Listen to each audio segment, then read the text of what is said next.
Welcome, and thank you all for joining us for this episode of the Crexi Podcast, an insider's look at all things commercial real estate. I'm your host, Yannis Papadakis, Business Development Manager on Crexi's auction platform, and today we are thrilled to sit down with Anudeep Gosal, Senior Director, Hotel Advisory at Besen Partners. A little bit about our guest. Anudeep Gosal underwent his management training with JW Marriott, working in finance and procurement departments at JW Marriott Mumbai prior to graduating with a BSc honors in international hospitality and business with a focus on hotel real estate from the Emirates Academy in Dubai. He started his career as an investment analyst with the Oxford Group based in Pune before transitioning as an associate with Quantum Capital, a strategic transaction advisory firm also based in Pune, India. Anudeep Gosal underwent his management training with JW Marriott, working in the finance and procurement departments at JW Marriott Mumbai prior to graduating with a BSc honors in international hospitality and business with a focus on hotel real estate from the Emirates Academy in Dubai. He started his career as an investment analyst with the Oxford Group based in Pune before transitioning as an associate with Quantum Capital, a strategic transaction advisory firm also based in Pune, India. This role led to a wide exposure with prominent national developers for the following: land acquisition, entitlements, construction financing, equity, debt structuring, joint ventures, structured finance. He later went on to spearhead the Hotel Advisory Group at Besen Partners in 2019 as a hospitality expert with an international pedigree and a focus on the investment sales of hospitality assets across the United States. Anudeep, welcome to the podcast. Thank you. Now, we just covered a little bit about your background, but I'd love to learn more about your career path and some lessons learned along the way. Can you tell us more about where you're from and how you first got started in commercial real estate? Yeah, absolutely. So I grew up in Orlando, Florida. I was there till about middle school before my parents decided to move back to India, which was a major transition and shift in terms of what I was used to. I finished my high school in India before going to Dubai for hotel school. I think my interest for real estate really peaked when I moved. India was booming at the time, and so was Dubai. I was able to catch both of those markets right at their peak of development. They had massive infrastructure projects, development projects going on. At that time, I was able to really see a lot of that firsthand. And I think that really piqued my interest. Going forward from there, hospitality was something that I always felt really strongly about. Commercial real estate and hospitality kind of coming together really, I think, brought together two different topics of interest, as well as two different strong suits that I had. And yeah, that's kind of how it started before. I mean, that's a pretty interesting shift in terms of, just seeing how real estate is used, going from Orlando to India and then India to Dubai. What first led you into hospitality, and, what makes it most interesting for you? How'd you build up your expertise there? So I think hospitality, my interest for hospitality really peaked because Asia and the Middle East is really the epitome of kind of the highest and best use case of hotels that have been coming up. So I was able to see a level of hotel developments, luxury assets, across Hilton, Marriott, Hyatt, resort properties, luxury properties that were coming up that were really unlike any hotel that I had seen growing up in Florida. And I think, that was something that really opened my eyes to a different level of real estate development. I had a lot of friends kind of in my high school days in India and Dubai that were in hotel developments. So kind of being able to see these projects through their lens, through the lens of a developer, through the lens of a real estate professional trying to fill a void in the market. That was a very interesting angle, which I think you don't really get to see in a more matured market like the US, where we've had this infrastructure for decades. It's been cycled multiple times over. For a lot of the assets that I saw, they were trying to build some of the biggest and the best assets in the world. And would you mind sharing the origins of the hotel advisory group at Besen Partners? What are some of the guiding principles that set your team apart in the space? Yeah, absolutely. So I came on board 2019 to really spearhead the hotel advisory group at Besen Partners. They've been very instrumental and have done some iconic transactions like the Hyatt and Daz on Fifth Ave, the Refinery Hotel, but they never had a full-fledged hotel team. And I think our Chief Sales Officer Ron Cohen really had a strong thesis from our past transactions that middle market hotel owners, local developers in New York City were really underserved when it came to economy, mid-scale, upper mid-scale assets. And that kind of became our primary focus, really able to come in. We model out our hotels fully. Our valuation approach is, the same as but we also understand New York and we understand New York real estate. So it's kind of a combination of all of those factors together that allows us to really give a specific and tailored service to our clients. And could you share what are some of the guiding principles that sets your team apart in the space? Yes. So some of the guiding principles, I mean, when we look at hotels in general, it's an operating business that resets every day. When we look at New York City, what makes New York City hotels very different than assets that we see across the country is that invariably New York City assets, the bricks are worth, more than what the business value might be for a hotel.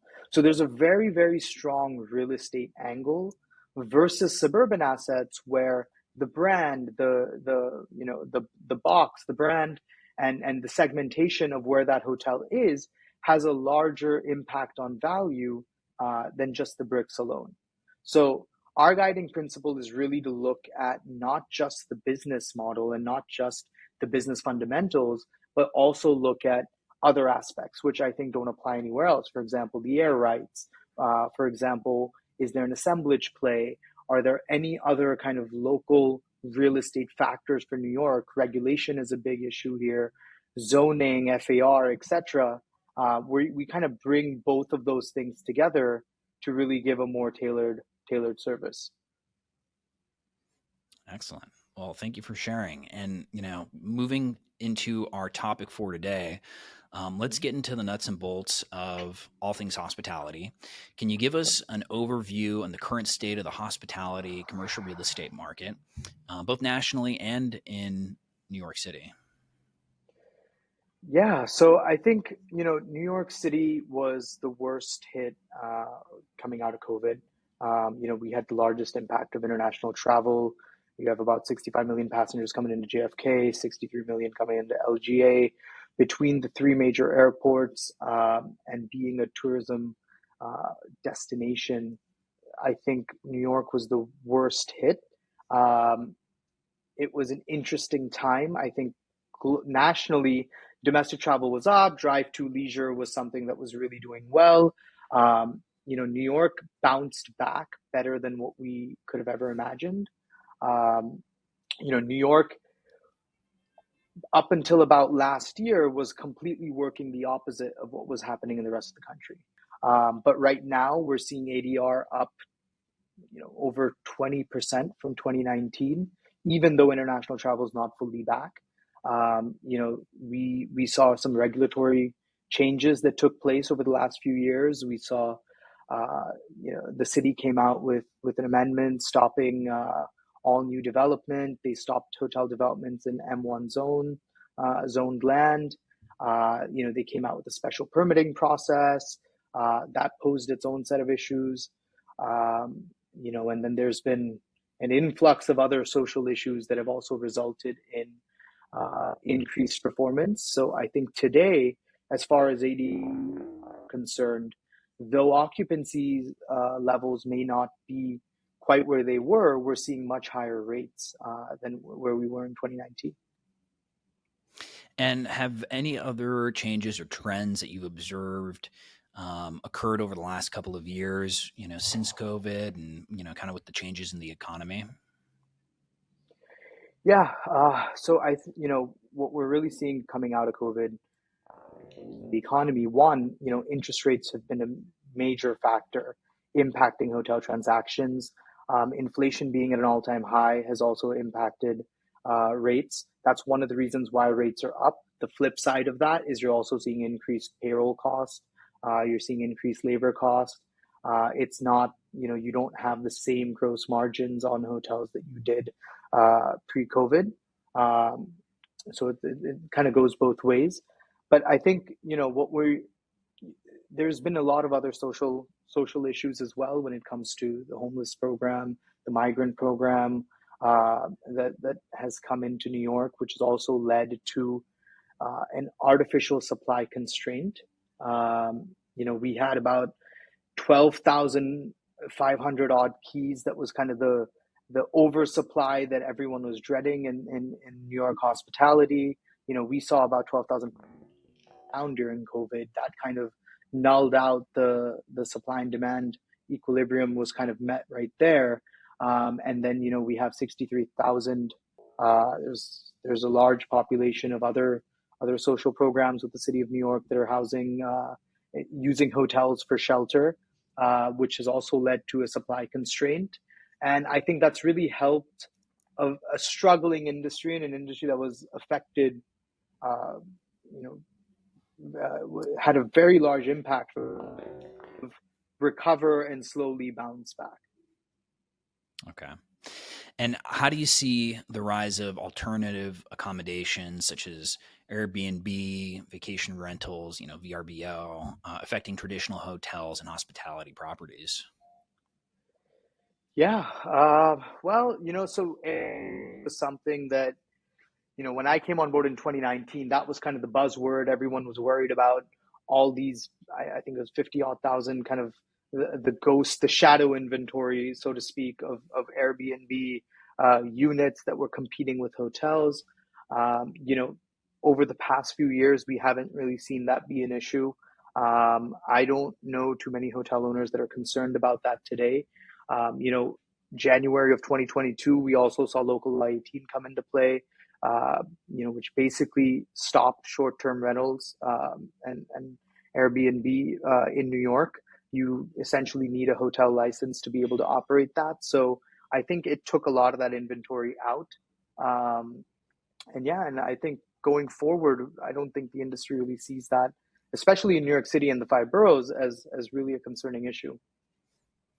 It seems also that consumer trends have been moving back towards away from Airbnb and towards hotels for, various reasons, one of which being, pricing. Airbnb is no longer as competitive on pricing with, all these fees that, are typically being tacked on to a stay where, you get none of the amenities that you do at a hotel. Are you seeing that guests are really engaging with hotel amenities more now than previously when Airbnb seemed to be a lot hotter?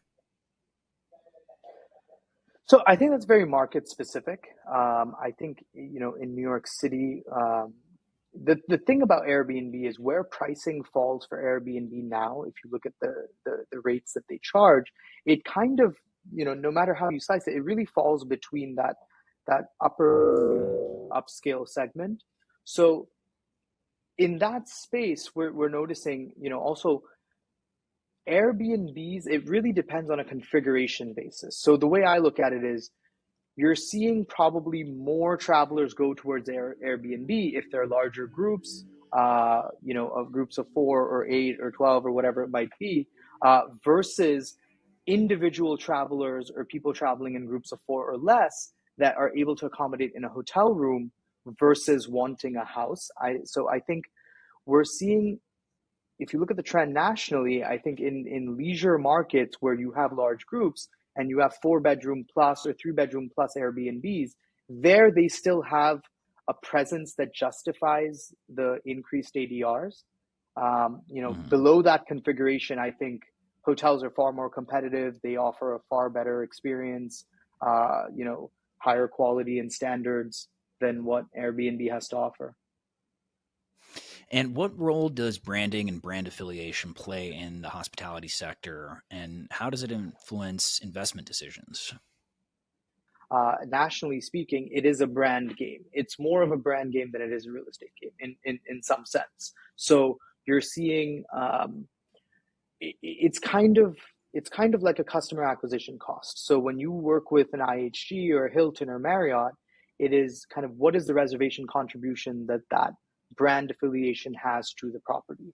Now, in most cities in America, you're looking at anywhere from 35 to 50% contribution in occupancy and bookings from these brands. So, a major real estate investment thesis for a lot of groups is to kind of come in, look at undervalued brands, look at undervalued assets, and then potentially put in the capex, convert them to maybe a higher tier brand, take something economy or mid-scale, move it up the chain to upscale, and then kind of reap the rewards of that conversion.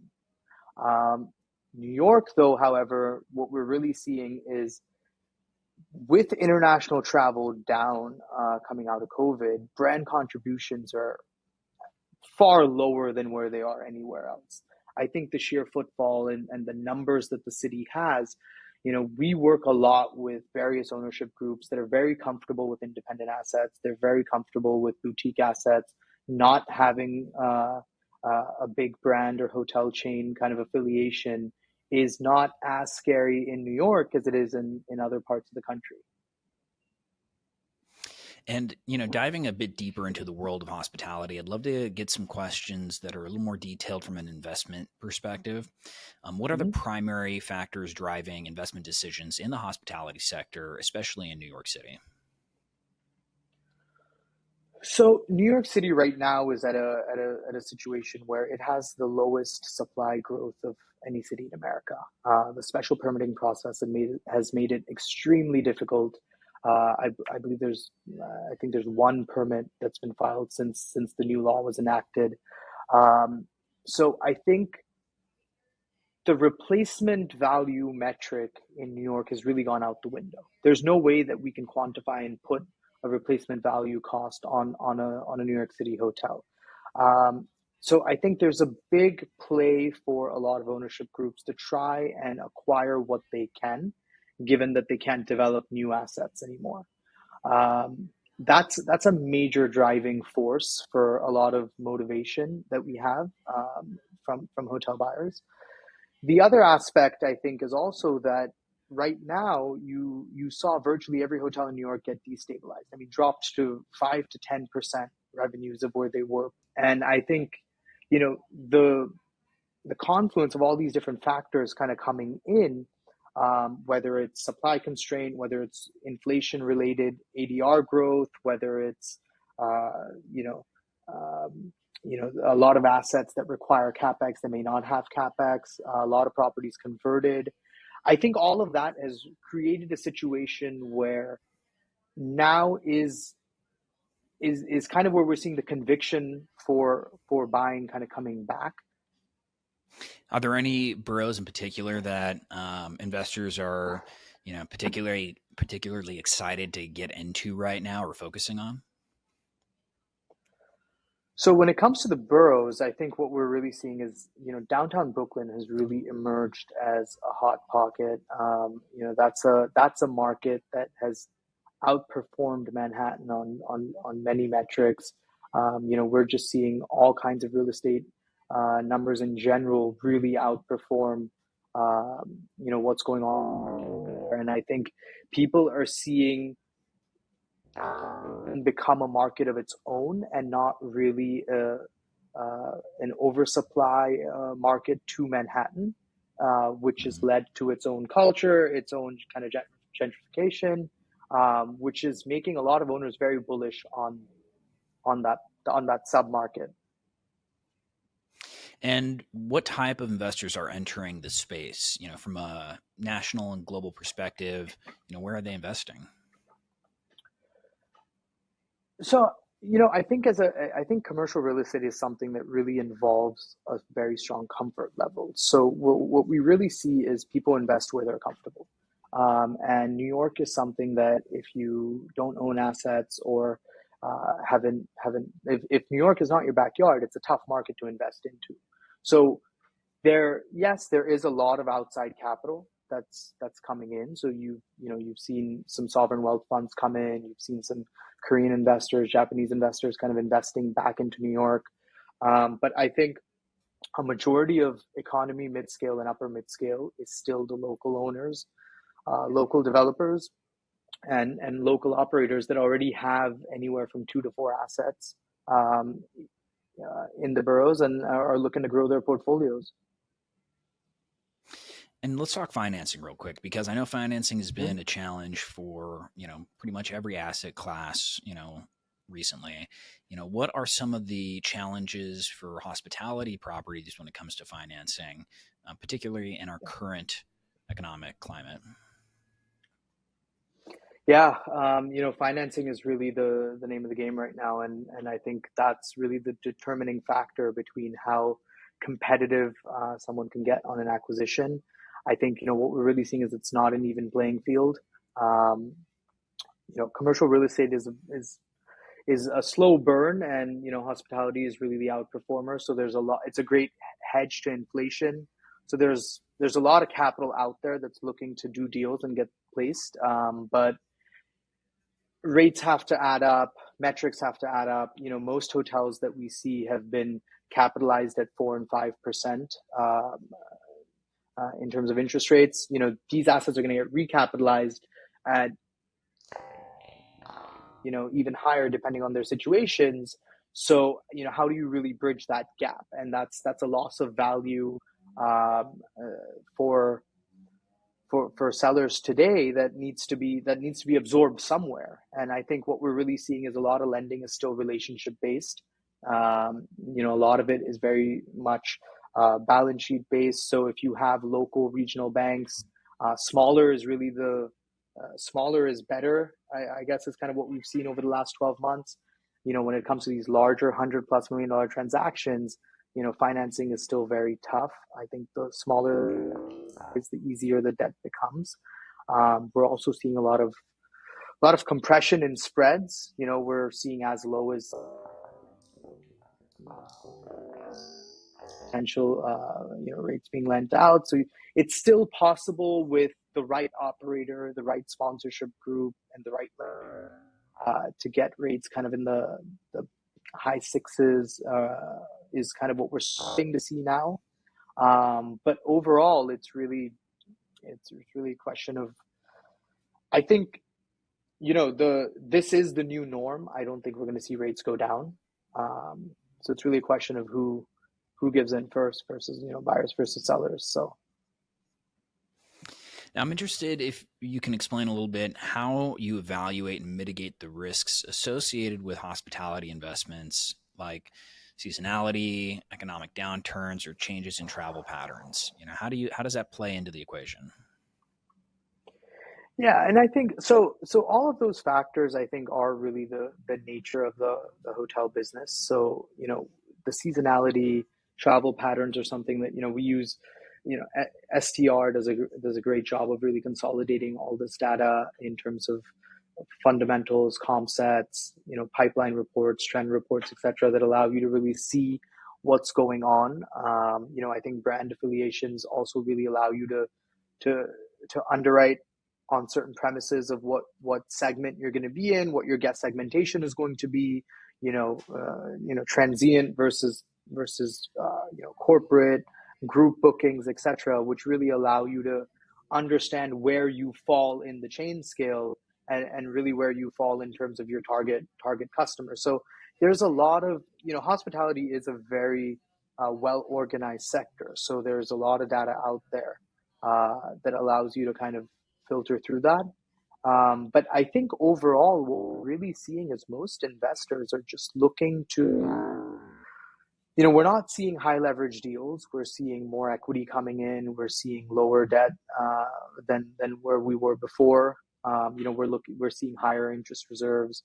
We're seeing higher FF&E reserves. We're seeing owners being a little more conservative in their underwriting. They're also factoring in for a lot of other things. Costs have gone up considerably. Property taxes. So the boroughs have the ICAP, the commercial tax abatement that allows for hotels to have 25 years of tax abatement benefits.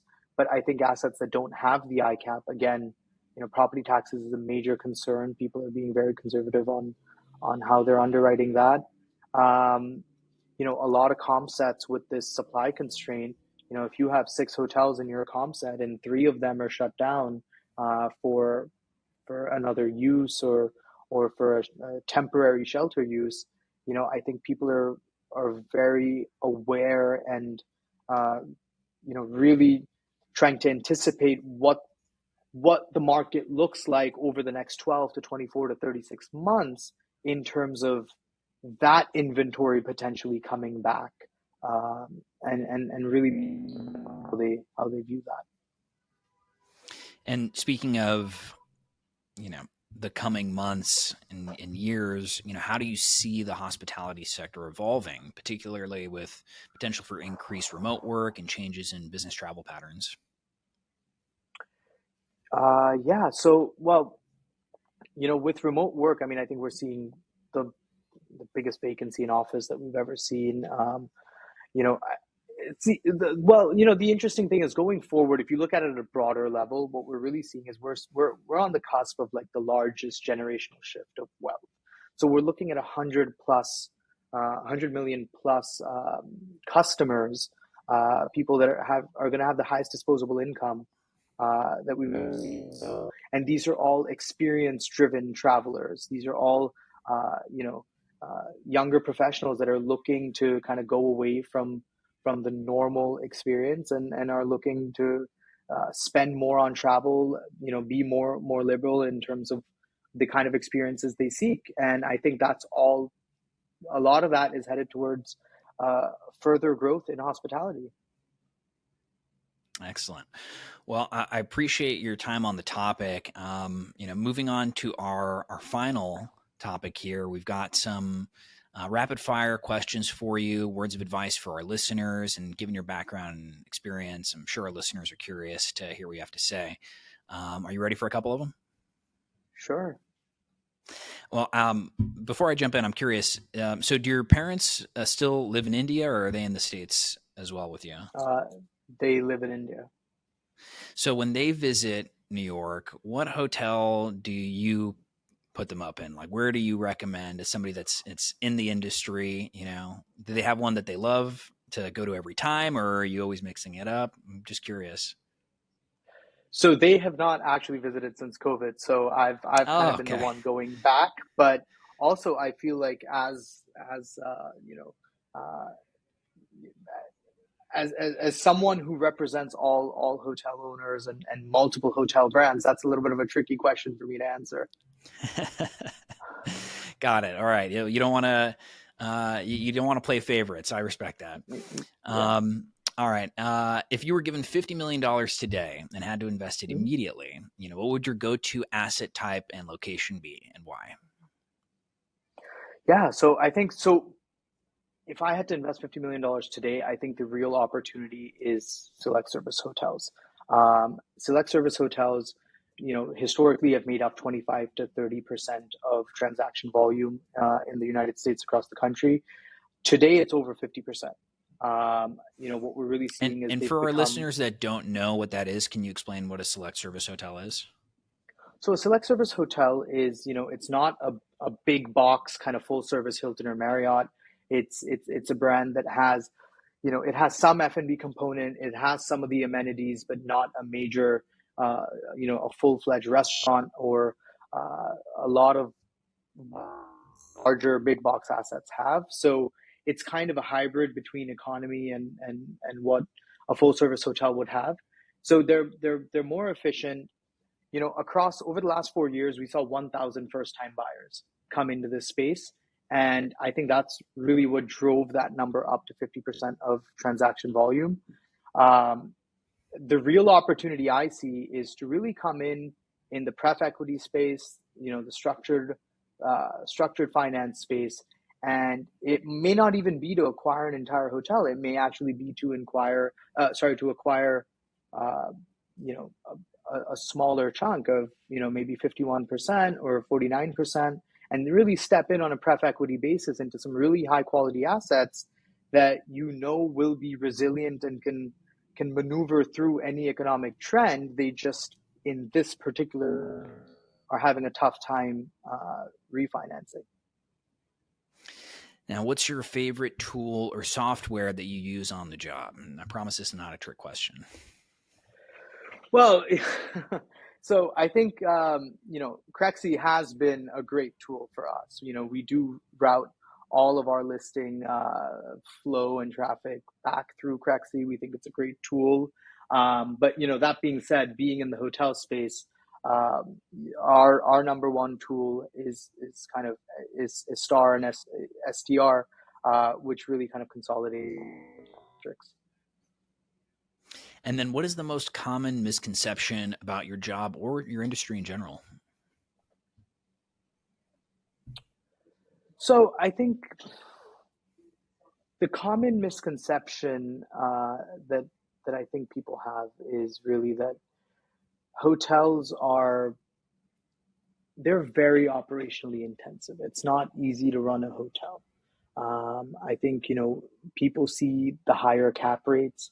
They see hotels trade at 8, 9, 10 plus cap rates in various markets. And, there's a reason. I think it's very operationally intensive. It's not easy to run. There's way too many moving parts. And I think what I see when I speak with ownership groups is, yes, it's tricky. You have to come in with new capital, or, you may be in a tough spot when it comes to your capital structure. But if you were to exit your asset today, what do you do next? And, how do you kind of get out of an asset if you don't have something else to go into? And we're seeing a lot of owners actually feel like the devil you know versus the devil you don't is a better play. And they're kind of pooling together friends and family funding.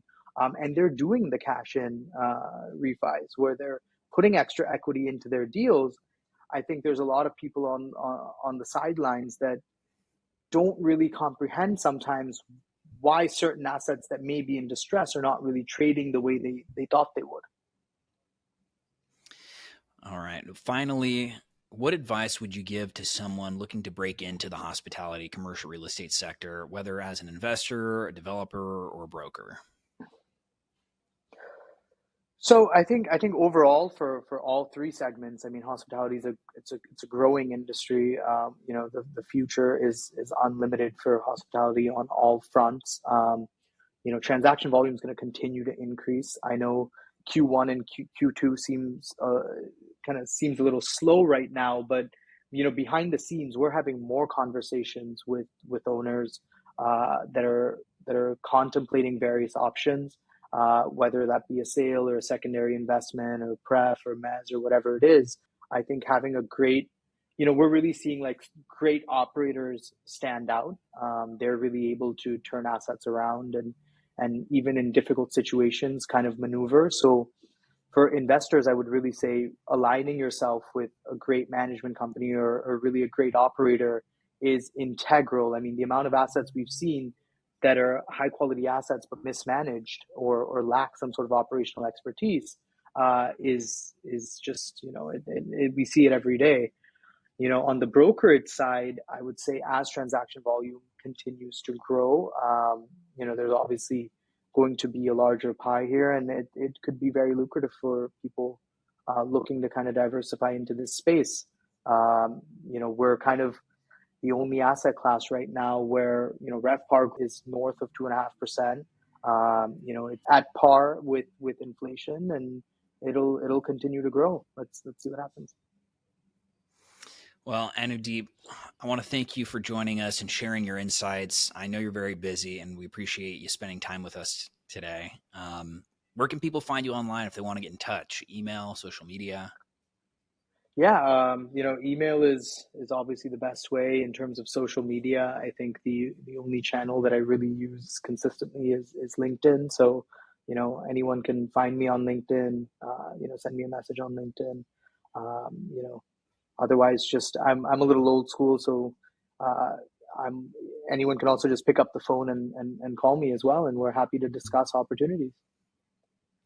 Well, thank you again, and thanks to everyone who tuned in today.